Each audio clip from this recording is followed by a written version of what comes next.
This was supposed to be a end of the year celebration for Jaime Munguia. No one expected Jaime Munguia to get hurt, much less to get stopped. It's like the worst nightmare for a fighter to get knocked out in front of your own hometown. But Surace, with 4 knockouts, KOs him. Do you guys think this is a fluke? That's what happens when you get caught clean on the jaw. It doesn't matter who hits you. I mean, Canelo, like you mentioned, is getting clowned online for not being able to stop Jaime Munguia, which is probably the stupidest argument. We have a huge undisputed clash. We got the rematch between Alexander Usyk and Tyson Fury. I think a lot of people are not sure what they're going to see with Tyson Fury. You can never count out a guy who has come back from depression. You know, he went from being a fat 300-pound dude to being a world champion once again. When this man locks in, nothing can stop him. Man, Usyk is like haunting my dreams with his hitman suit and everything, a shaved head. It's kind of hard to bet against Usyk. He's on a generational run of taking out every single big name at the heavyweight division. We getting some official predictions for this weekend or what?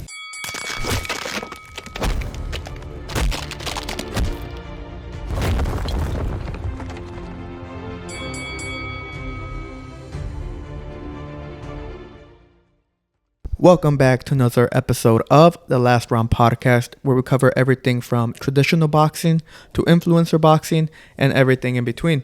In today's episode, we'll be going over the stunning upset in Tijuana as Bruno Surace TKOs Jaime Munguia in his own hometown. And we'll also be giving our official predictions for next week's upcoming undisputed heavyweight clash between Alexander Usyk as he takes on Tyson Fury in the rematch. But before we get into the episode, make sure to like and subscribe and follow us on all forms of social media. Lastly, don't forget to join our Discord. We're trying to build up a community, and you guys joining will be greatly beneficial for us. But diving into the episode now, first off the list, we got to talk about this upset. You know, Jaime Munguia is one of the top dogs at super middleweight. His big fight against Canelo Alvarez really gave him a good showcase. You know, he didn't get stopped. He got dropped, but he got up and he landed some good blows on Canelo. He performed well, above my expectations compared to Berlanga, per se. But, you know, Jaime Munguia has been a prominent figure at 168 since he made his move up there. And he was, you know, a lot of news and rumors of him fighting, you know, potentially Caleb Plant, Edgar Berlanga, and the WBC recently, this past weekend, enforced Jaime Munguia to take on their number one contender and Christian Mbili for a WBC interim. So Jaime Munguia had a lot of hype, or a lot of big names and a lot of big fights for 2025. But they were all spoiled by a native French boxer in Bruno Surace. Yeah, this was definitely the upset of the year. I mean, this was meant to be a stepping stone for Jaime Munguia in his own hometown. In front of his fans, the whole crowd was chanting his name all throughout the fight. And he performed relatively well. He was winning the fight. He was doing good. He dropped Surace in the second round. And lightning struck. It was a curse sometimes fighting in your hometown. He got knocked out, and all those fights are down the drain. Yeah, for me, you know, I was thinking about it just after the fight, and ever since Jaime Munguia came up onto the main boxing scene, he's never really had a bad fight. He's always been, you know, when he first came to the boxing scene, he fought for the WBO 154 against Saddam Ali, and he just sparked them out. Like, it was not even anything close. And then from there on, you know, he's had fights with Derevchenko. That was a slugfest. And then now more recently, earlier in the year, he had his fight with Canelo, which he did pretty good. So I think Jaime Munguia was riding on a high wave. You know, the momentum was for sure with him, and I think I would even call this fight a stepping stone. I think this was just a homecoming fight for him to just knock out this French dude and then look for bigger things in 2025. I know Christian Mbili was a name that a lot of people were possibly matching Munguia up with, but that has gone down the drain. I kind of wanted to ask you guys a question, though. Do you guys think this is a fluke? Do you think Bruno beating Munguia is a fluke? Do you think he just caught him with a lucky shot? Well, you know, when the knockout happened, social media exploded. Everyone was so shook about this. And like you said, knockout of the upset of the year and potentially knockout of the year contender for sure. But was it a fluke? I mean, you got to say it's a fluke, right? Because, look, This was supposed to be a end of the year celebration for Jaime Munguia. This was his fourth fight of 2024. Very active year for Jaime Munguia, and he wanted to end it off in a high note. A homecoming in Tijuana in front of his fans, in front of his family, and everyone. And who else but Bruno Surace? I mean, Bruno Surace, unknown. He's only ever fought in France, and his records. He's an undefeated fighter with 2 draws, 26 wins. But those 26 wins, he only had 4 knockouts coming into the fight. No one expected anything, no one expected Jaime Munguia to get hurt, even to get dropped, or much less to get stopped. So this was a huge shock. Potentially Jaime Munguia may have underestimated him, didn't respect his power at all, which probably did play a factor for the fight. So also I saw a report that supposedly they're going to try to implement the rematch for early 2025.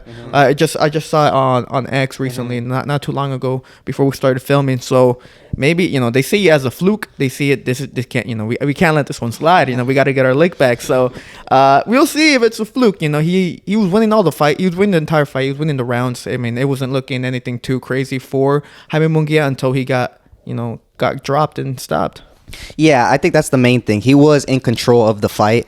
Jaime was doing a good job having Surace on the ropes, but I just think he got careless. And Surace has quick hands. He doesn't have, his record doesn't reflect power, but he was a quick fighter. He was pretty explosive in there, and it just shows you boxing. You don't play boxing. Any punch can catch you.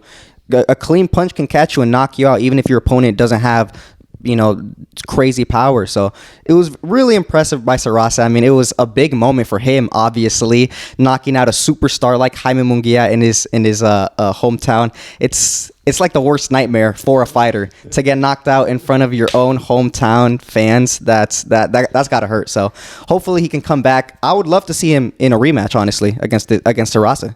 Yeah, for him to kind of get maybe potentially his lick back. Yeah, run it back. Yeah, and what's funny is that when that happens, right away, the crowd became silent. I know there's this clip going around. There was some dude in Jaime Munguia's corner. It could have been his photographer, but it was like his buddy. The moment that Munguia hits the canvas, the guy goes... Yeah, he face palms, yeah. Face palms, and he's like clapping his hands, and he goes, "Levántate, get up, get up." Yeah. Also, Chavez, who was commentating in the commentating booth right next to the ring, also his first reaction was just hand on the head. Yeah. Well, yeah, it's a big shock. Surace came in, I think, as a minus 2,000 underdog, 2,800 underdog. So he was a huge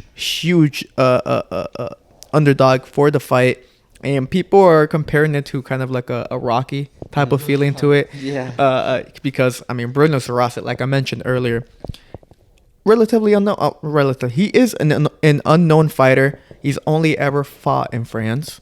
He's got a good record, yes, but when you're up against, when you're like in Jaime Munguia's level where you fought elite world-class fighters, Bruno Surace shouldn't be anywhere near that type of level that you've already been accustomed to throughout your career, especially someone like Jaime Munguia, who's known for being relentless with his combinations, heavy-handed, and most importantly, he's got a great chin.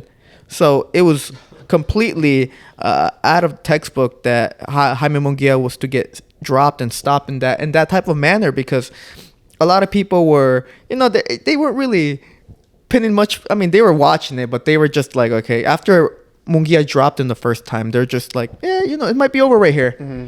But no, Surace, yeah, I give him a lot of props, man. He went to Jaime Munguia's hometown in Tijuana and slept their star boys. So that's a lot of respect. And he did something that Canelo wasn't able to do. Mm-hmm. A lot of people online are already talking about, Jaime Munguia going into this fight. We were praising him for his good chin, good gas tank, good cardio. He was a durable guy. And obviously it showed in the Canelo fight. But Surace, with 4 knockouts in his record, KOs him. And Canelo wasn't able to KO Jaime Munguia.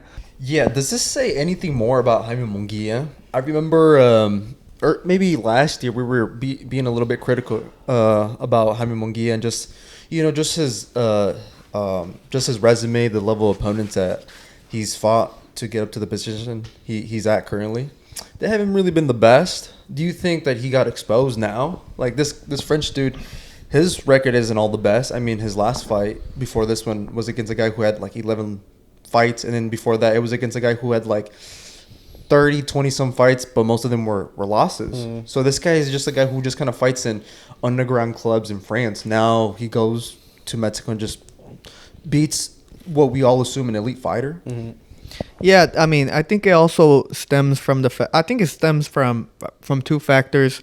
Number one, they didn't take him serious. I mean, completely underestimated him. Like I mentioned, this was more of a end of the year celebration for Jaime Munguia. Got a huge payday against Canelo. Was very active throughout the year.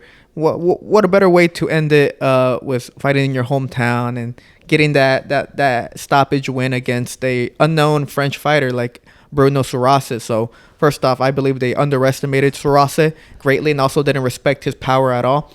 And second off, I think it also stems from the fact that I believe Jaime Munguia did the wrong choice in changing trainers. Going back to Erik Morales, respect Erik Morales, a legend of the sport, one of the greatest Mexican fighters of all time.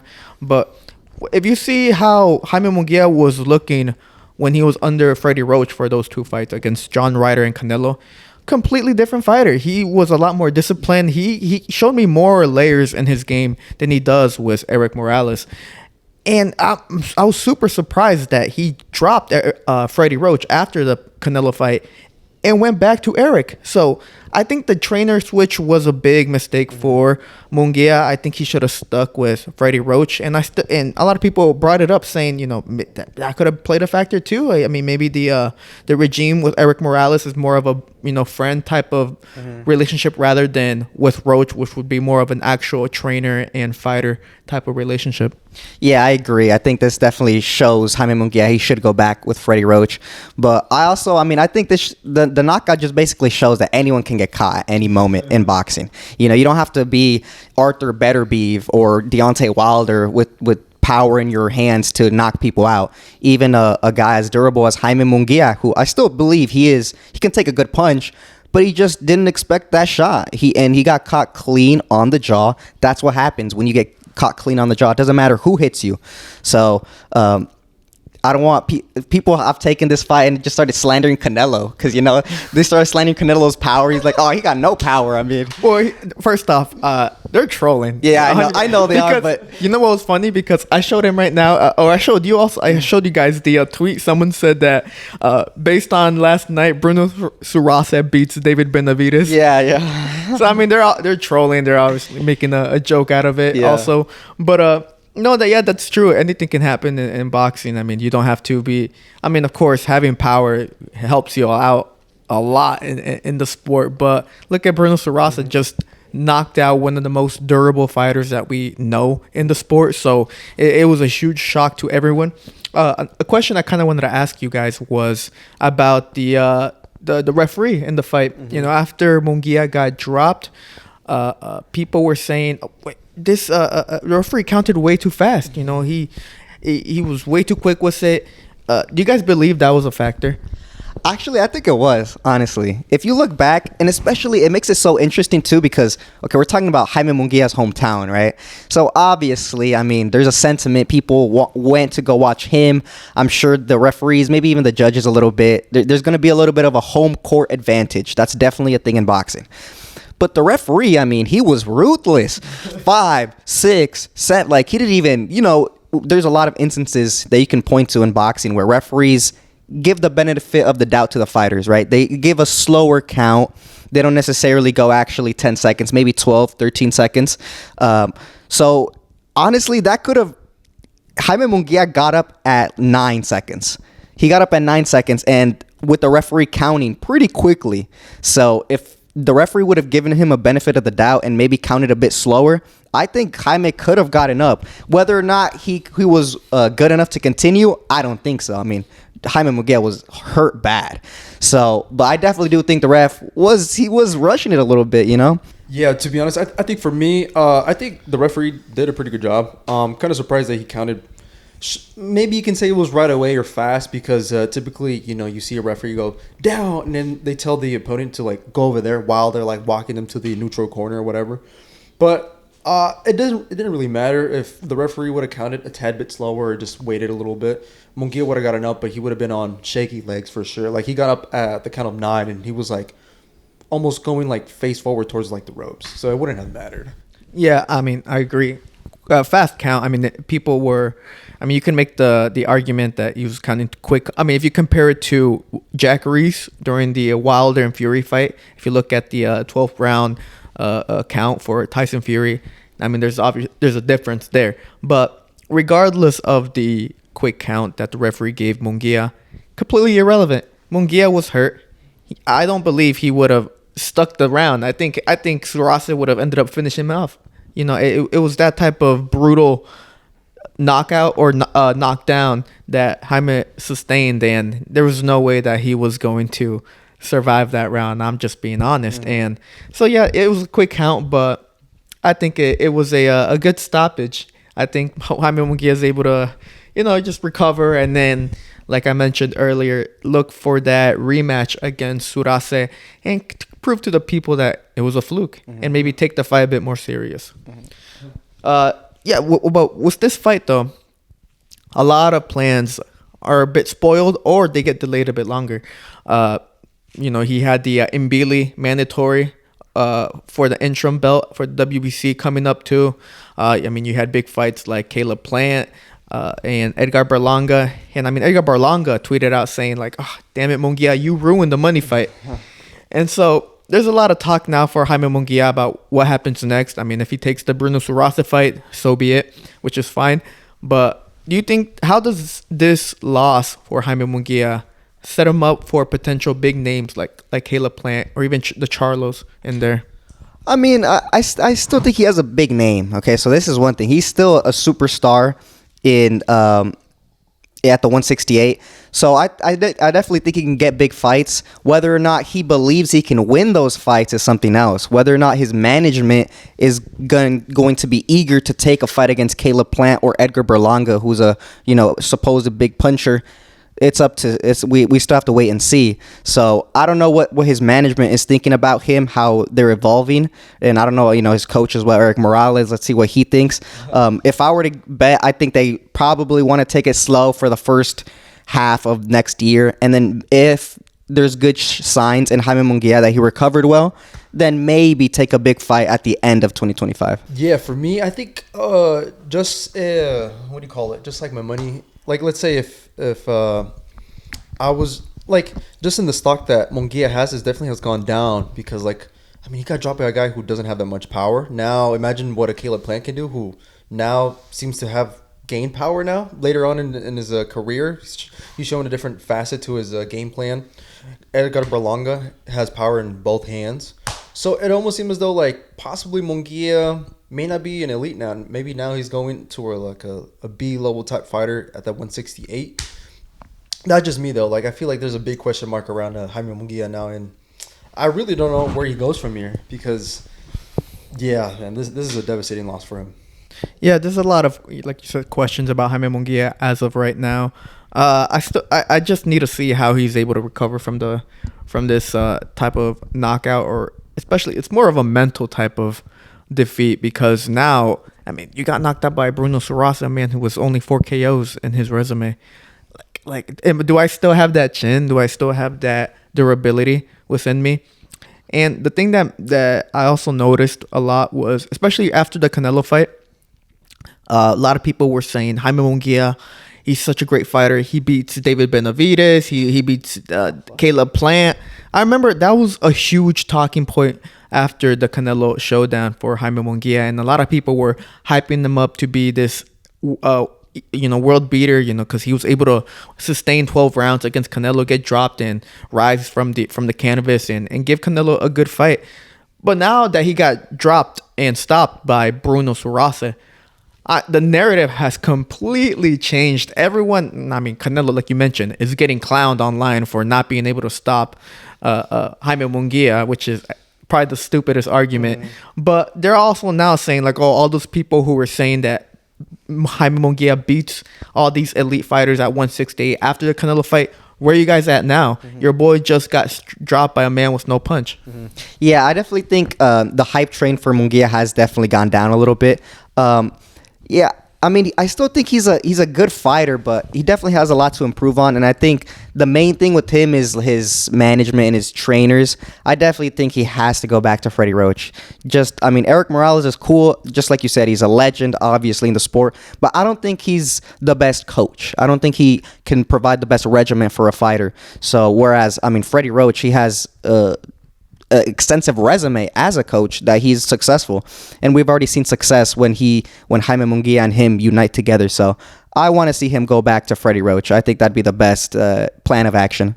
Yeah, I think so too. I mean, just for me, like in my honest opinion, I do think this was a fluke. Jaime Munguia underneath the training regimen of Freddie Roach, he had a really good defense that since he's made the switch over back to Morales, the fight that he had in September, Munguia, he didn't look all the best. And now it seems as though like all those defensive qualities that he had with Freddie Roach just went to shit. Like he had no defense on Saturday. Like he was getting caught with just right after he dropped Bruno. It almost seemed as though Bruno's like a little light came onto like a little idea popped into his head, and he was able to adjust and figure out Munguia, and Munguia wasn't able to do anything about it. So yeah, for me, I really do think it's a fluke. I think it's possible that we might see something similar to when Nassim Rockman knocked out Lennox Lewis in their first fight. He just dropped him, 2-punch combination, boom, and then later on, Lennox Lewis came back and beat the shit out of him.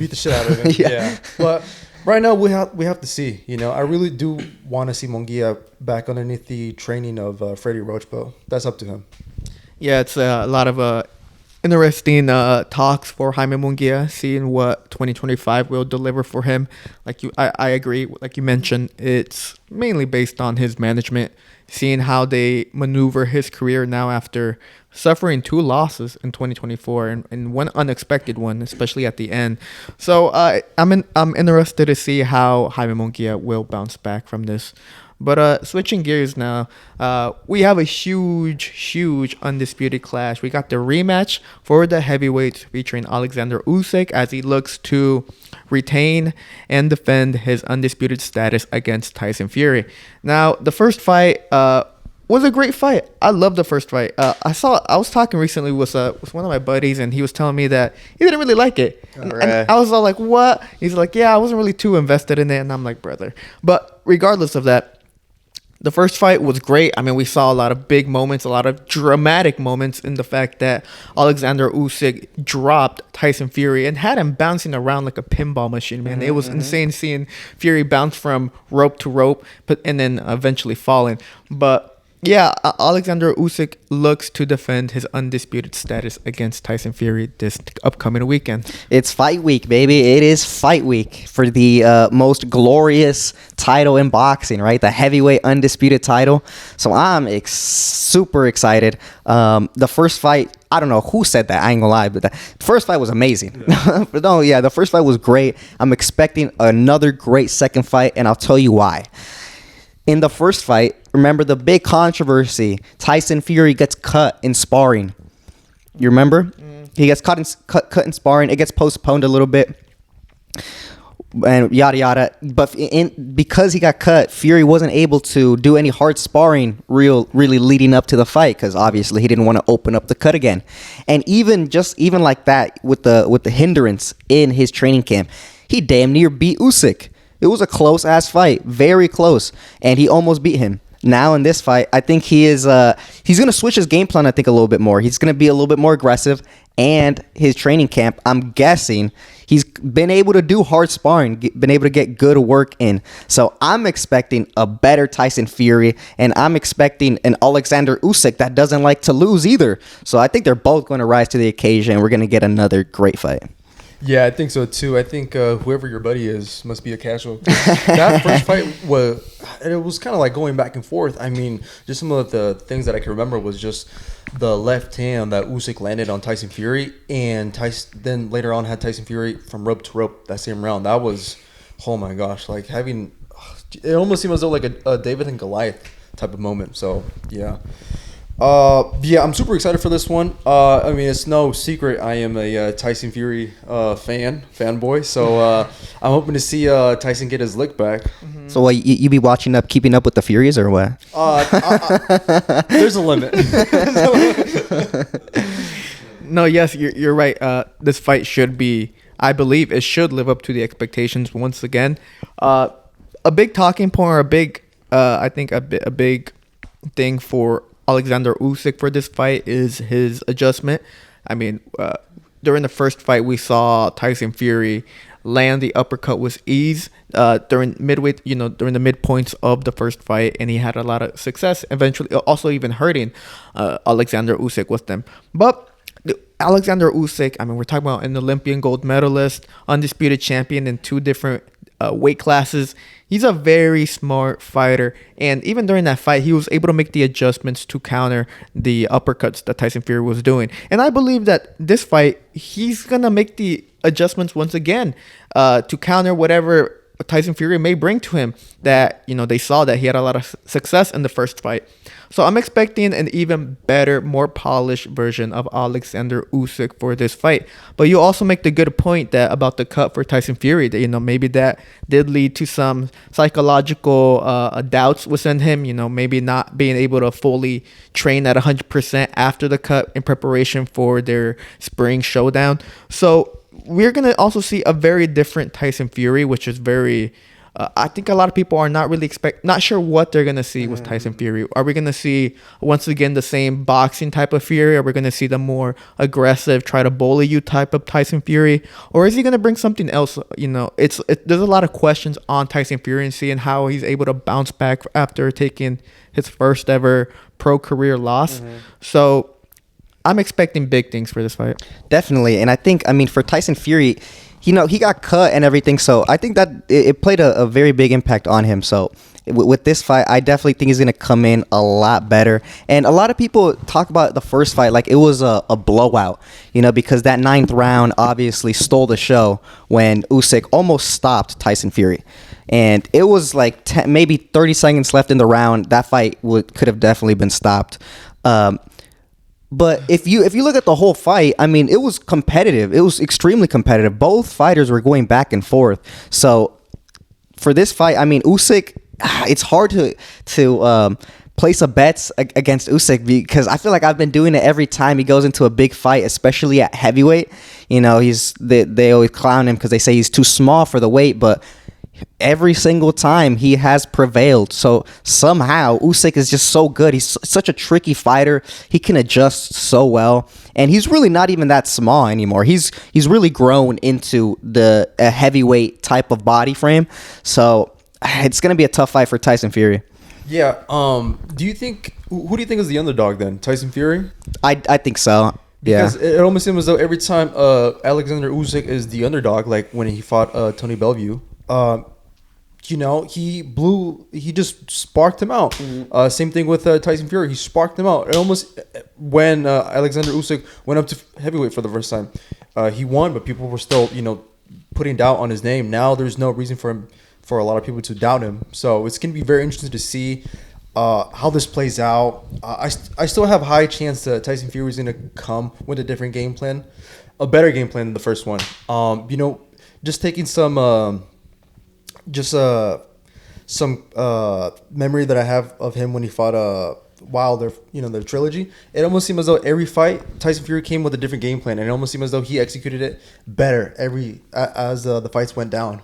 So I think that's what I'm expecting. I'm expecting a lot more aggressive Tyson Fury. I think he's definitely going to try to use more of that weight and just bully Alexander Usyk. Yeah, a big talking point would also be Usyk in the speed that he brings. Fury struggled early on in the fight against Usyk, primarily because Usyk is so quick, not only with his hands but with his feet. And Tyson Fury has never fought an opponent of that caliber or that brings that type of trait into a fight. If you look at when he fought Klitschko, Klitschko's great fighter, but he's nowhere near as quick as Usyk. Look at Deontay Wilder, nowhere near as quick or as boxing grounded with boxing foundations as Usyk. Usyk is by far the most skilled fighter that Tyson Fury has ever fought. And it really showed. He was way too quick for him early on, and he's way too smart for him as well throughout the first fight, which is why I see a lot of people, they see the first fight as a blowout, like you said, because, the ninth round, like you said, stole the show. But there's a lot of good things that Usyk did early on in that fight, and also the way that he ended it, that gives him a lot of, that a lot of people saw and that they liked about it. So, which is why it's kind of hard to bet against Usyk at this point. He's on a generational run of taking out every single big name at the heavyweight division, and it doesn't look like he's stopping. He looks even more motivated. I mean, he's the official heavyweight hitman. So there's a lot of things going for Alexander Usyk. He's in the form of his life. He's in the best position of his life. He's at the very peak of his career, and so Tyson Fury needs to bring something that will give him the edge against Usyk. But what that something is, I have no idea what it will be. Yeah, because, I mean, if Usyk is able to pull off a knockout against Tyson Fury, I mean, Usyk is going down immediately as a Hall of Fame all-time great.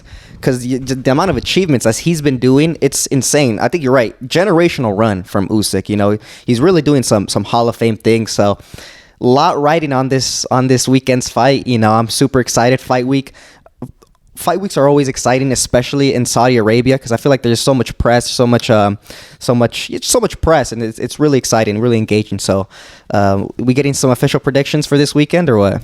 Yeah, I'm down. Who wants to go first? You can go first. I can. Okay. So last time they fought in the first fight, I predicted Alexander Usyk to beat Tyson Fury, and then I got my prediction right, baby. So since I have the good run as well, I think my prediction might be the one. But for my prediction for this upcoming undisputed showdown is Tyson Fury. I think Tyson Fury. I know it's not a very popular pick because of like I mentioned, the form that Usyk is in and how he performed in the first fight.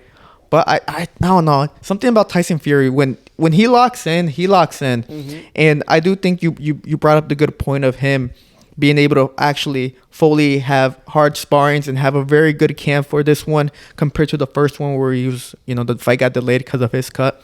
So I do think we are going to see the absolute best Tyson Fury.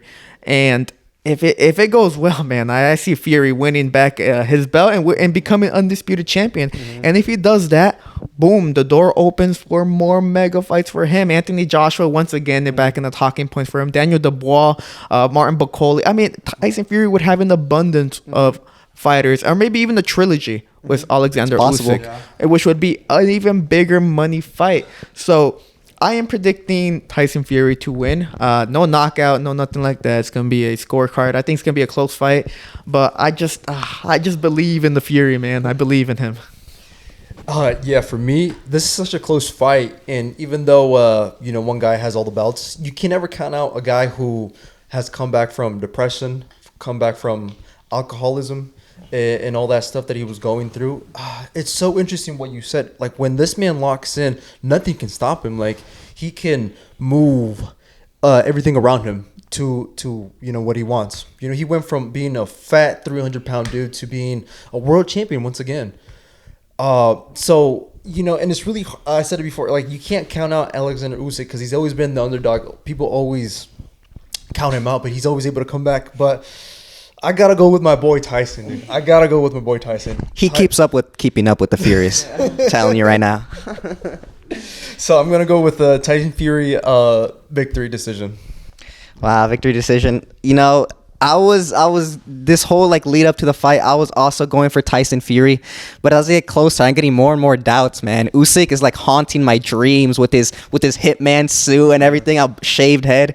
Oh my, he looks so dangerous, and I've counted Usyk out every single time he steps up at the heavyweight division. I will not make the same mistake this time around. I think Usyk is going to win. I think he's going to win. By what? It's going to be decision. I don't think he's going to KO Tyson Fury. He might drop it. I mean, bro, I feel like there's a bigger chance for Usyk to drop Tyson Fury than Tyson Fury to drop Usyk. Yeah, I think so too. He's too quick, man. He's too quick, too smart in there. So that's a very solid. If Usyk wins, I'm not mad. I'll be a little sad because I'm like, damn it, Fury. Yeah, I'm gonna. My heart is with Fury because I do like Fury more, but Usyk's too dangerous, man.